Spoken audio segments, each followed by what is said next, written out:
semua proses pemilihan kepala daerah nih, gubernur, bupati, wali kota di Sumatera Selatan bisa berjalan tepat waktu. Kemudian semua pemilih bisa terlayani dengan baik. Hasilnya juga bisa diterima oleh semua warga. Kita ini di KPU kayak bekerja di ruang kaca ya. Bekerja di ruang kaca yang semua orang itu bisa ngelihat. Nilai anggaran kami untuk pelaksanaan pemilihan ini 234 miliar. Saya ulang ya, 234 miliar. Nah, itu untuk apa? Itu semua untuk proses penyelenggaraan pemilihan. Nggak ada juga niat kami di KPU ini, teman-teman KPU ini, daftar KPU mau masuk penjara. Nggak ada. Urusan pemilihan ini, tolong semua dicek informasinya, cari dari sumber-sumber resmi, kemudian diverifikasi. Itu yang paling penting.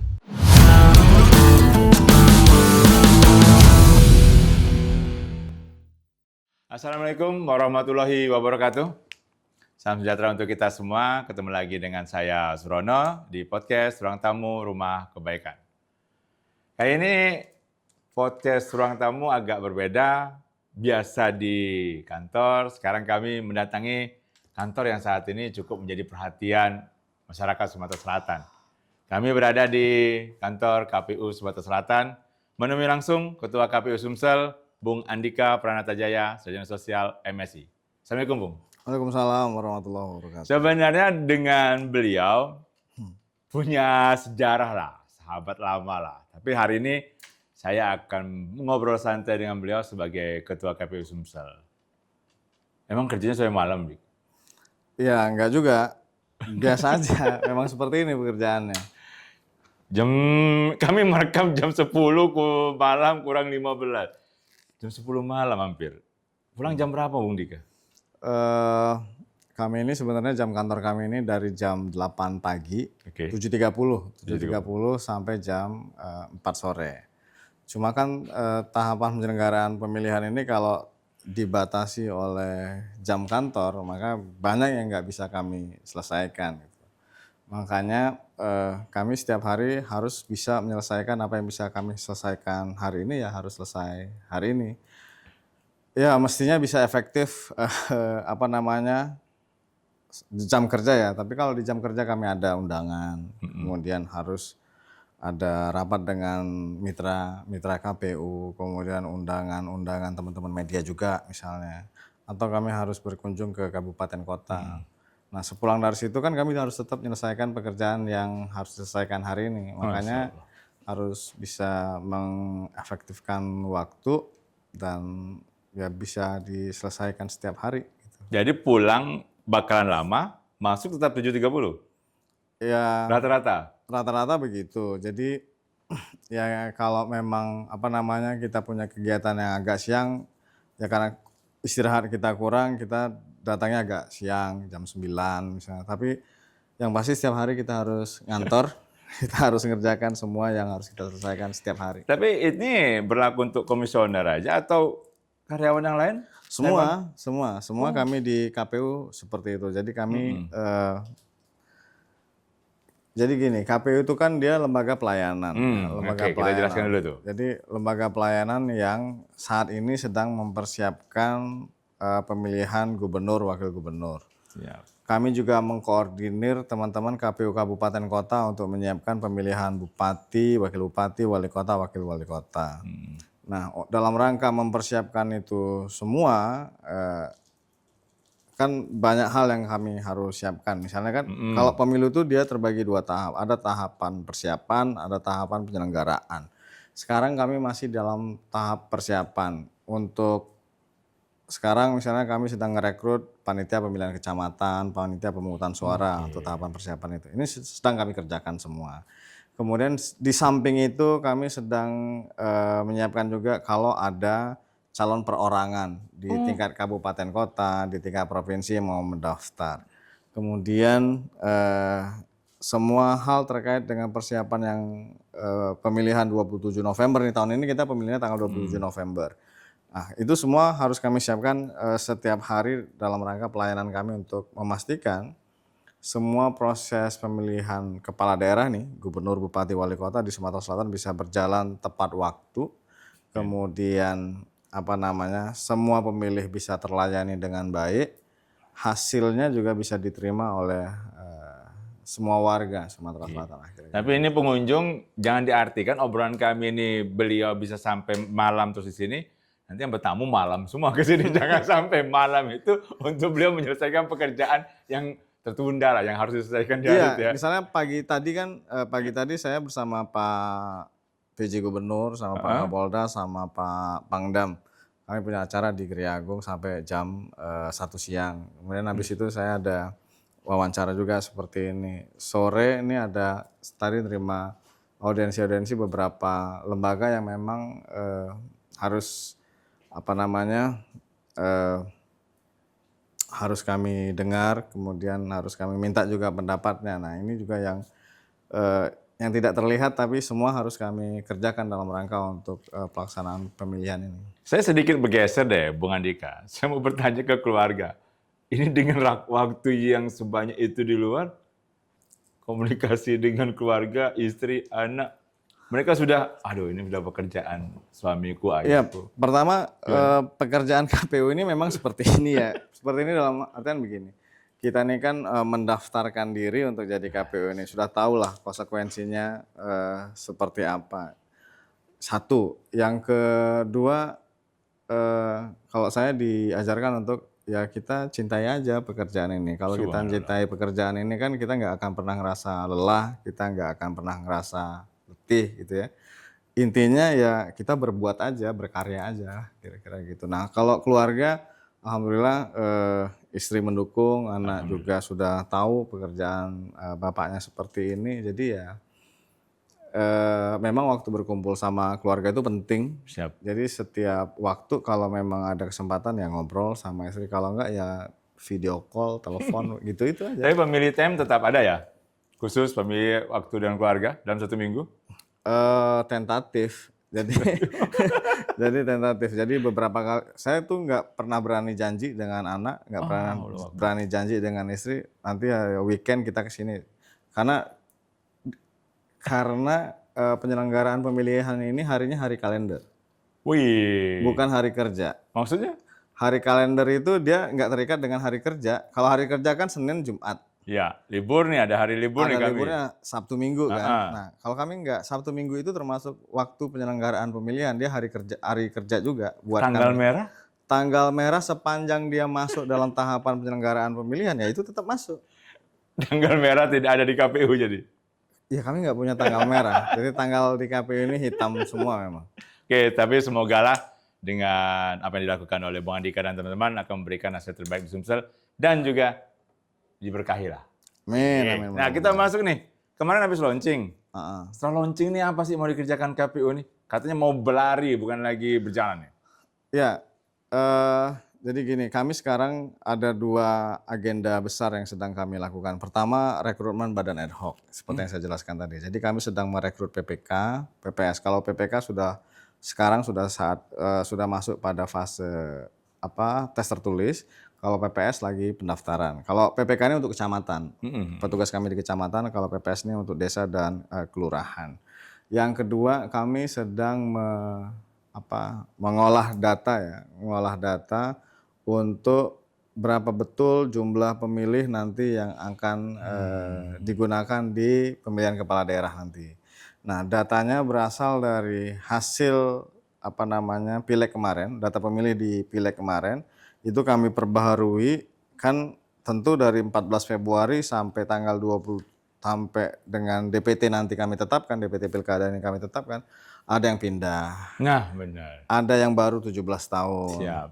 Ada yang ya minta maaf dipanggil Yang Maha Kuasa. Dipanggil Yang Maha Kuasa. Jadi dia harus dicoret dari daftar pemilih. Nah, kami sekarang sedang menyiapkan itu sehingga nanti kami bisa begitu datanya sudah terkumpul, nanti diverifikasi oleh panitia pendaftaran pemilih, kemudian baru dia jadi DPT. Berapa DPT-nya ini sekarang kita tunggu. Yang pasti kan DPT kita untuk pileg lalu kan 6,3 juta ya, sekian. 6,3 juta, ya nggak akan jauh dari situlah. Tapi kalau menurut Bang Andika, bakal ada peningkatan jumlah DPT itu? Berkemungkinan iya, bahkan pengurangan pun ada. Tapi kan pengurangan secara masif nggak ada. Tapi kalau dia meningkatnya juga nggak terlalu signifikan ya. nggak terlalu tinggi ya. Itu tadi barangkali peningkatannya dari ada orang pindah ke Sumsel ini dari tempat luar pindah ke Sumsel, dia jadi pemilih di Sumsel. Kalau KTP-nya dia dipindah alamatnya jadi daerah Sumsel ya. Kemudian ada yang teman-teman yang apa namanya generasi sekarang nih. Generasi Z. Yang per kemarin atau per hari ini dia masuk 17 tahun sementara di Februari kemarin belum 17 tahun. Ya kan kalau syarat pemilikan dia sudah berusia 17 tahun. Dia harus didata jadi pemilih untuk pemilihan kepala daerah ini. Nah, saya tertarik ini. Kalau Bung Andika tadi mengatakan generasi Z, generasi yang kemarin tidak sempat milih di pileg, sekarang di pilkada ini bakal memilih. Pendidikan politik mereka kalau menurut Bung Andika sudah bagus atau bagaimana? Jadi pendidikan politik buat yang usia 17 tahun ini jadi PR besar buat kita semua. Kan gitu. Generasi sekarang ini kalau menurut saya nggak terlalu aware dengan isu-isu politik loh. Nanti coba dilihat ya. Menarik mana ngikutin perdebatan politik dengan apa namanya guyon-guyon yang di podcast yang isinya guyon-guyon. Ya benar. Nah menarik mana? Jangan-jangan orang dengerin kita aja bosen ini. Ini ngomong apa? Orang tertentu aja nanti. Ini ngomong apa gitu. Siap. Tapi kalau yang lucu-lucuan gitu ya, yang apa namanya yang fun, bikin ketawa, barangkali pemirsanya jauh lebih banyak. Jadi kan ini kesannya ini kerjaan serius ngapain sih? Nah, makanya kita harus mencari cara, cari metode sosialisasinya itu ya mendekat ke mereka. Apa caranya? Generasi Z ini. Ya, yang pertama ini generasi Z ada di TikTok. Sip, generasi Z ada di Instagram. Ya kan? Kalau generasinya Bung Sarono kan di Facebook. Ya kan? Generasi yang serius-serius ada di X, di Twitter ini. Iya, benar. Ya kan? Generasi yang nyari data itu orang-orang yang nyari data ada di website. Makanya yang kami sasar nih di media sosial kami lewat TikTok. KPU ada TikTok ya? Ada TikTok. Lewat TikTok, lewat Instagram, kira-kira gitu. Karena kami juga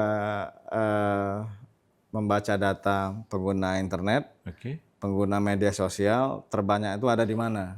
Oh, ada di TikTok. Ya udah kami masuk ke TikTok. Tapi ada kekhawatiran tidak, Bung Andika, kalau pemilih pemula ini bakal apatis, tidak akan antusias dalam menyambut pilkada di Sumatera Selatan?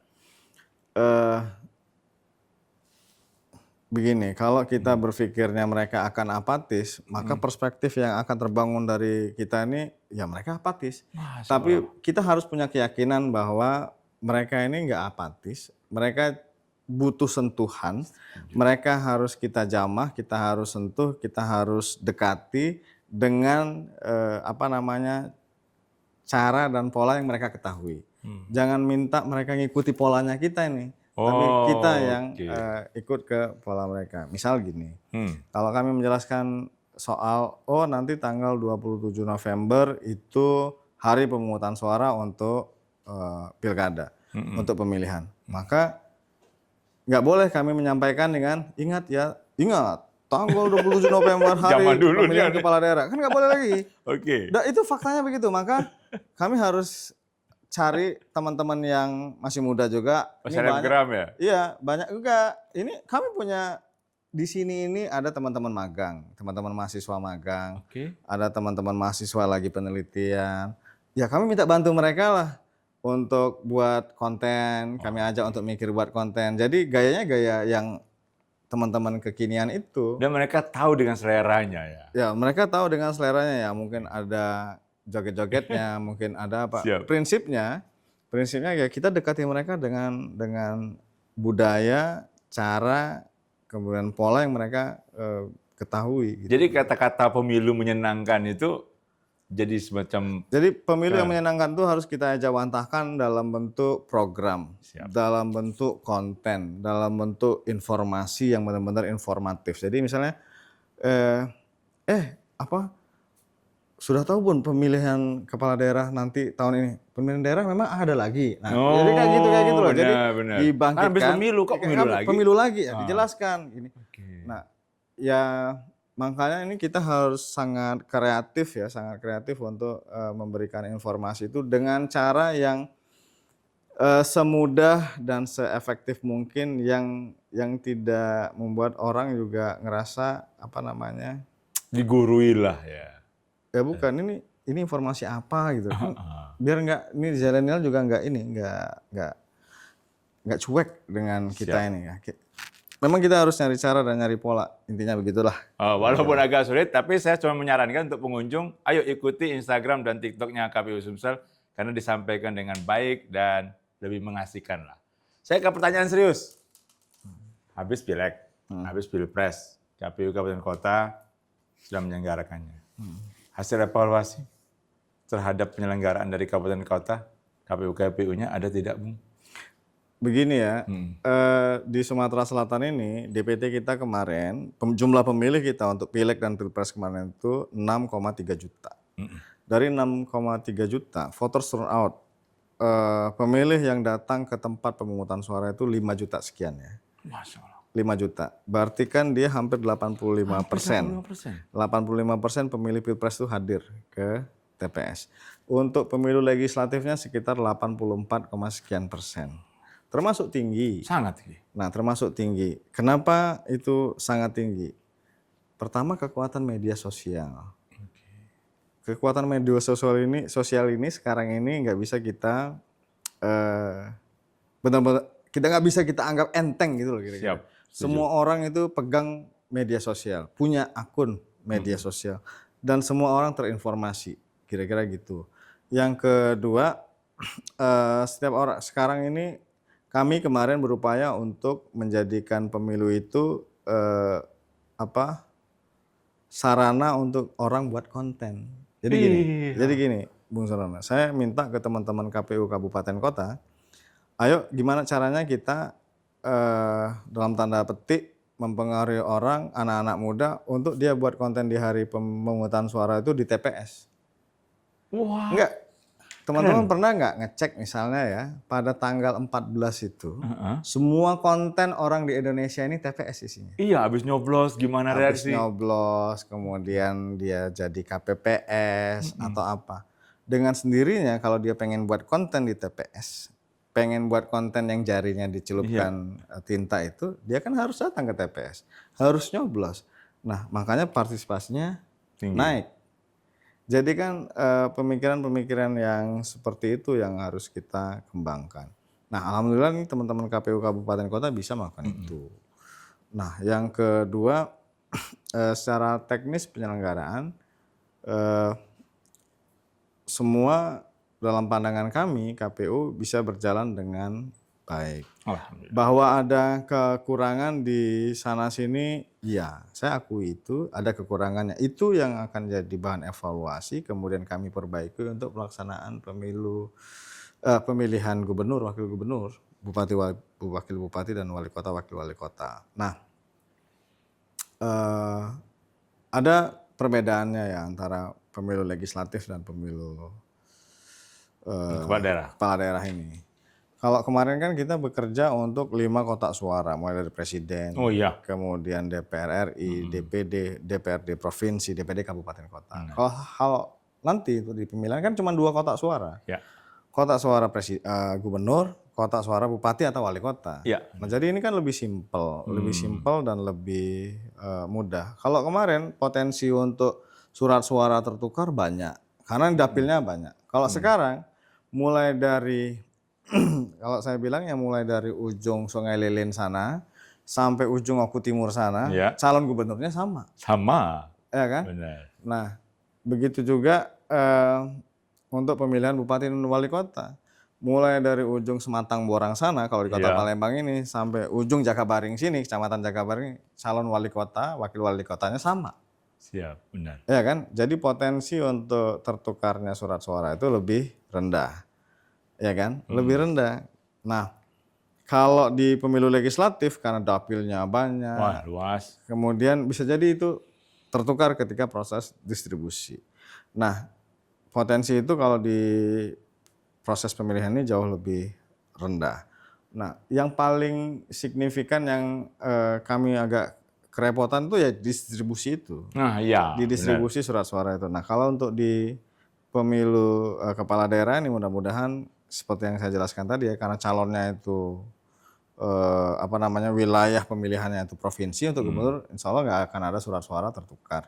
Kalau untuk bupati wali kota, karena surat suaranya itu per kabupaten kota itu berbeda-beda, tentu tiap kabupaten kota kan cuma ngurus wali kotanya aja, nggak perlu yang lain. Nah, maka potensi surat suara tertukarnya juga jauh lebih rendah. Nah, luasnya Sumatera Selatan termasuk daerah perairan, kekhawatiran pendistribusian suara yang terlambat kah, ini kah? Itu matasinya? Di pemilu 2024 ini, Februari kemarin, alhamdulillah kalau terlambat tidak ada. Kalau yang tertukar ada. Hanya tertukar ya? Ya, tertukar ada, tapi kalau terlambat nggak ada. Siap. Nah, faktor tertukar ini ketika proses sortir, ketika pelipatan, ketika kami making, ada di kabupaten kota yang tertukar. Saya akui itu, memang ada. Tapi untuk terlambatan nggak ada.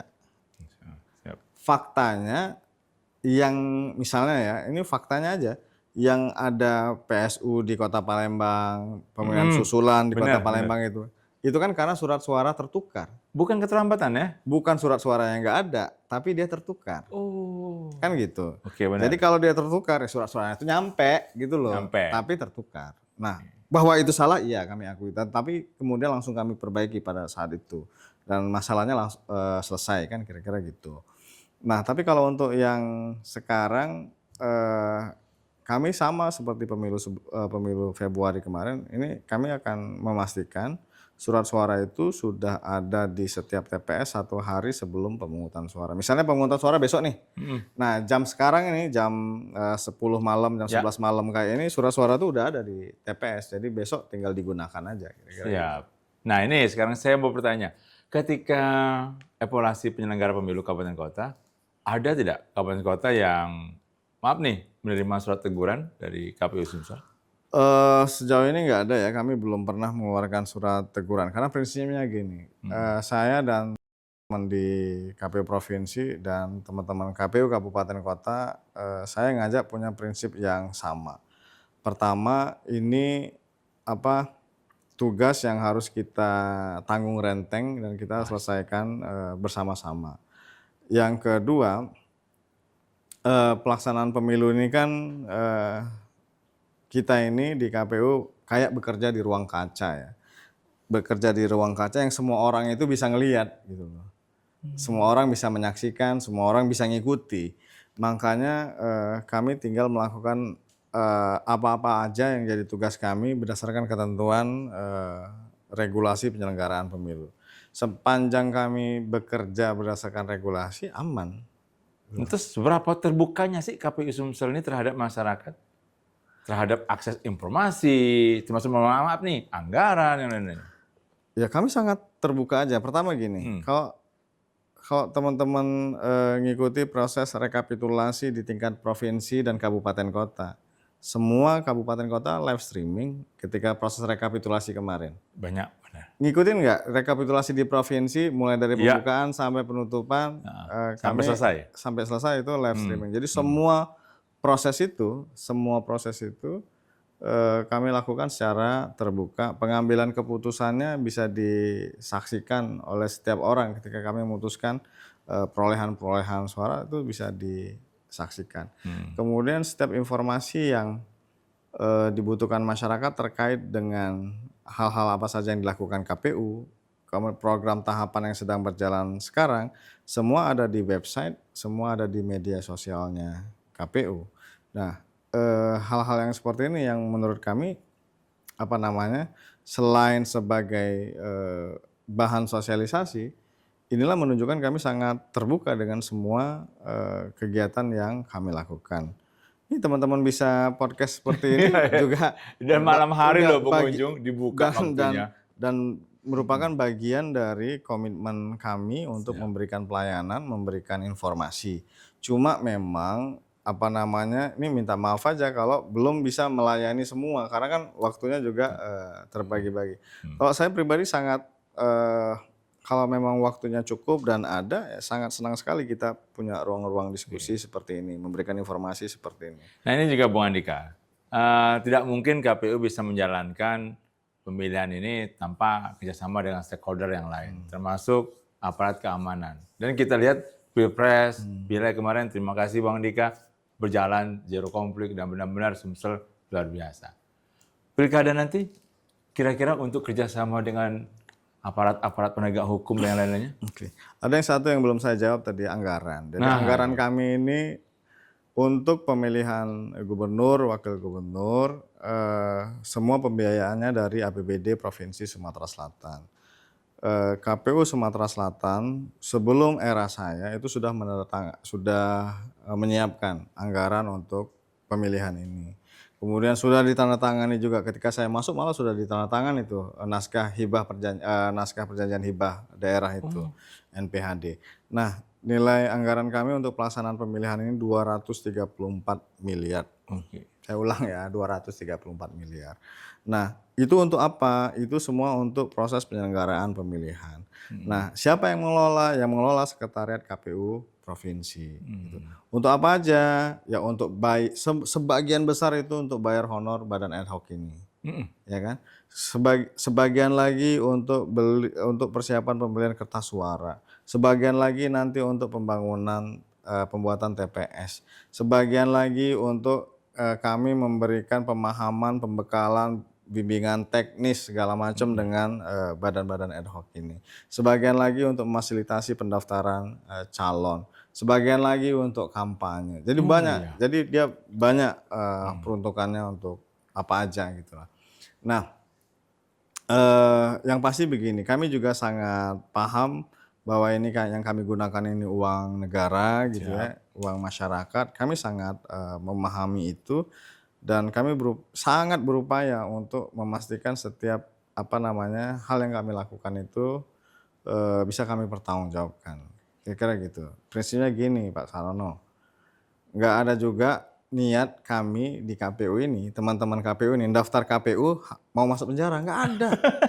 Niat kami ini, daftar KPU kemudian ujungnya masuk penjara, nggak ada niat kami seperti itu. Makanya kami ya terbuka-terbuka aja, silakan gitu loh. Dan untuk pengaksesan juga ya silakan.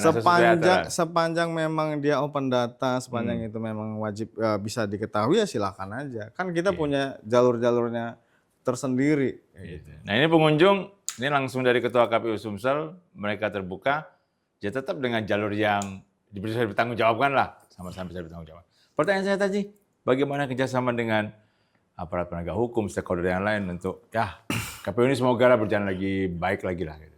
Jadi semua pihak yang bekerja sama dengan kami, yang punya kewajiban yang sama dengan KPU, tentu kami ajak diskusi, ajak bicara. Sebenarnya kan penyelenggaraan pemilu ini bukan cuma urusan KPU, bukan cuma jadi urusannya Bawaslu. Kepolisian di undang-undang juga punya kewajiban untuk mengamankan pemilu, mengamankan pemilihan kepala daerah. Tentara Nasional Indonesia juga punya kewajiban di undang-undang untuk membantu pengamanan pemilu, membackup kepolisian misalnya. Dinas pemerintah daerah, gubernur, Sekyu, dinas pendidikan kah, dinas catatan sipil kah, itu juga punya kewajiban untuk menyiapkan data kependudukan misalnya. Nah, itu punya kewajiban. Kemudian dinas kesehatan dia juga punya kewajiban untuk membantu kami memastikan semua penyelenggara pemilu ini sehat. Nah, jadi semua pihak itu punya peran, punya kewajiban masing-masing untuk memastikan proses pemilihan ini berjalan dengan baik. Nah, bagaimana hubungannya? Saya ingin menyampaikan secara terbuka begini. Di Sumatera Selatan ini, Forkomindanya kompak ya. Kami bisa rapat berkali-kali untuk membahas banyak hal. Misalnya gini, ini gubernur misalnya bilang ke saya, Pak Ketua, ini gimana caranya Sumsel ini zero konflik. Untuk mewujudkan zero konflik, maka kita harus koordinasi nih, pemerintah daerah, partai politik, semua kita bekerja sama. Jadi kadang kami koordinasi malam-malam, kadang pagi-pagi buta, anytime gitu loh. Jadi dalam hal kita butuh untuk koordinasi, kita butuh untuk diskusi, ya itu harus kita lakukan gitu. Siap, pastinya Bung Andika, kami dan pengunjung dari podcast Ruang Tamu Kebaikan berharap KPU bisa menjalankan tugasnya dengan baik yang bisa ya pilkada di Sumatera Selatan baik pilgub maupun kabupaten kota bisa berjalan lancar. Terakhir, saya minta Bang Dika memberikan statement kepada masyarakat yang di Sumsel.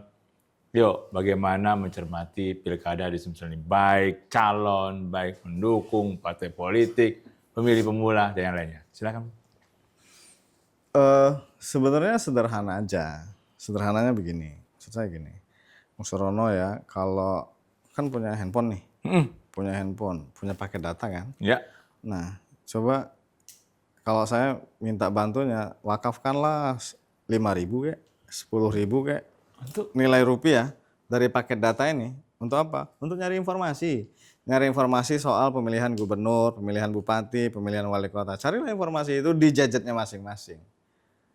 masuk akal. Dengan begitu kita ini semua sudah berkontribusi gitu loh. Misal, nih nanti ada musim kampanye nih, misalnya ya. Nanti kalau calonnya sudah ada, ya kan setiap calon ini saya yakin juga akan menggunakan media sosial sebagai sarana dia menginformasikan gagasan, visi, misi, ya kan? Dia punya mimpi apa, dia punya keinginan apa. Untuk Sumatera Selatan dia punya keinginan apa, mimpi apa, seperti apa. Silakan aja dilihat di media sosialnya. Kalau di media sosial ini kan enak. Kalau malu bertanya secara langsung kan di situ kan bisa ngechat, bisa komen, bisa ya silakan aja ditanya di situ. Atau kalau kita nggak tahu dengan sosok calonnya, kan kita bisa browsing ini siapa sih orang ini. Jadi mencari tahu sendiri. Jadi nanti kalau sudah mencari tahu semua informasi ini, tinggal silakan putuskan aja sendiri mau milih siapa. Tapi saya jadi timbul pertanyaan baru nih, Oke. gimana mengatasi hoax, black campaign, negatif campaign yang banyak beredar di media sosial? Begini, Eh, black campaign, negatif campaign, ini kan kita nih orang rasional semua nih ya, sekarang ini. Oke. Makanya kan jangan telan bulat-bulat informasi, kemudian di cross check informasinya, Setuju. di cross check informasinya, apa benar orang ini begini misalnya kalau di bidang itu, apa benar dia ini begitu gitu ya, apa benar. Jadi gini, prinsipnya gini, jangan jadi pemilih yang kemakan gosip. Nah, setuju. Jadi kemudian cek informasinya, di recheck juga apa namanya informasi yang dibuat, karena kan kita nggak tahu ya kalau di media sosial dia, mohon maaf, informasinya itu sudah terverifikasi atau belum sih? Gitu loh. Oke, benar. Nah jadi biasakan kita apa, ngecek fakta kek, kita memverifikasi kah, makanya perlu nyari ke sumber-sumber resmi gitu loh. Nah, setuju itu. Cari ke sumber-sumber resmi, itu ada di mana informasi itu. Jadi gini, soal pemilu ini juga kan ini soal perspektif kalau menurut saya ya. Jadi orang dicitrakan baik, orang dicitrakan buruk, orang dicitrakan apa namanya dermawan, orang dicitrakan enggak dermawan. Itu kan lewat perspektif di media sosial ini. Oke. Ya kan? Nah, silakan dicek apakah memang orang itu seperti itu. Silakan cari tahu aja sendiri. Siap, Gitu loh, siap. cari tahu sendiri. Kemudian simpulkan aja sendiri. Kan yang buat kita berpikirnya serampangan itu kan kita cuman yang paling luar biasa yang harus kita lihat di proses pemilihan ini kan, ini orang viralkan, lihat ini viralkan. Dicek dulu Cek apakah dulu memang sebelum seperti viralkan itu. ya. Apakah memang seperti itu. Karena jangan sampai kita ini jadi orang jadi bagian dari orang yang membunuh karakter orang. Ya. Kemudian kita menghujat orang di media sosial. Ingat ya, ada undang-undangnya. Undang-undang ITE itu bisa kena loh kita ini semua. Nah, yang kedua, pedulilah dengan Sumatera Selatan ini. Maksudnya begini, kita ini kan bagian dari warga Sumatera Selatan. Nah, sekarang kontribusi kita untuk Sumatera Selatan ini apa? Kalau kontribusi kita di Sumatera Selatan ini sebagai pemilih, jadilah pemilih yang informatif, mencari informasi, kemudian menentukan pilihan itu berdasarkan informasi yang kita yakini. Benar itu. Jadi kita milih itu berdasarkan keyakinan, bukan dengan Uji Wong sih itu bagus loh, Uji Wong. Ya jangan pakai Uji Wong, cari tahu bener nggak tuh seperti itu. Jangan jadi apa, Pak Turut, cuman ngikut-ngikut, nurut aja. Tapi benar-benar diverifikasi informasinya. Nah, soal berita hoax, kemudian apa tadi? Black campaign lah. Black campaign segala macam. saya berkeyakinan di Sumatera Selatan ini orangnya nggak mudah terpengaruh dengan yang begitu-begitu ya. Ya nggak terpengaruh dengan yang begitu-begitu. Makanya masing-masing kita nih harus aware. Kalau nggak, ada jalan ketiga nih. Kalau ada akun apapun ya, Instagram kayak Facebook kayak TikTok kayak ya yang isinya cuman menghasut, kemudian memfitnah. Kalau ada akun ya, memfitnah, menghasut, kemudian memelintirkan informasi dan itu dia bisa menyesatkan orang, ya dilaporkan aja. Siap ya? Loh, Oke, benar-benar. yang dilaporkan kan yang pengguna akun ini. Oke. Laporkan aja ke kepolisian, kan semua ada tempatnya gitu loh. Silakan dilaporkan aja, nanti itu bisa diverifikasi, ditanya gitu. Contoh begini ya.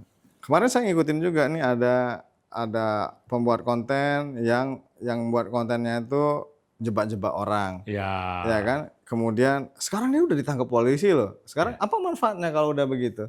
Ternyata kan dia buat itu cuman ningkatin followersnya, gitu kan? Iya, benar. Nah, ya makanya kita juga jangan kemakan itu gitu loh. Karena saya nggak ngerti juga kenapa orang berbuat seperti itu ya. Tapi dalam urusan pilkada ini, urusan pemilihan ini, tolong semua dicek informasinya, cari dari sumber-sumber resmi, kemudian diverifikasi. Itu yang paling penting. Oke, kayaknya kalau ngobrol dengan Bung Andika tidak bisa dalam satu sesi. Kami berharap Bung Andika nanti bisa datang ke kantor kami, kita ngobrol soal yang lain, apalagi ketika nanti sudah memasuki tahap-tahap penting. Saya hanya menggarisbawahi pernyataan Bung Andika tadi. Ayo cintai Sumsel, ayo berpartisipasi, dan pastinya ayo cari informasi yang tepat, yang benar, dari sumber-sumber yang terpercaya. Karena keterlibatan kita di pemilu kada ini menunjukkan kalau kita peduli dan demi masa depan Sumatera Selatan. Saya tutup. Wassalamualaikum warahmatullahi wabarakatuh. Salam sejahtera. Terima kasih, Bung. Terima kasih.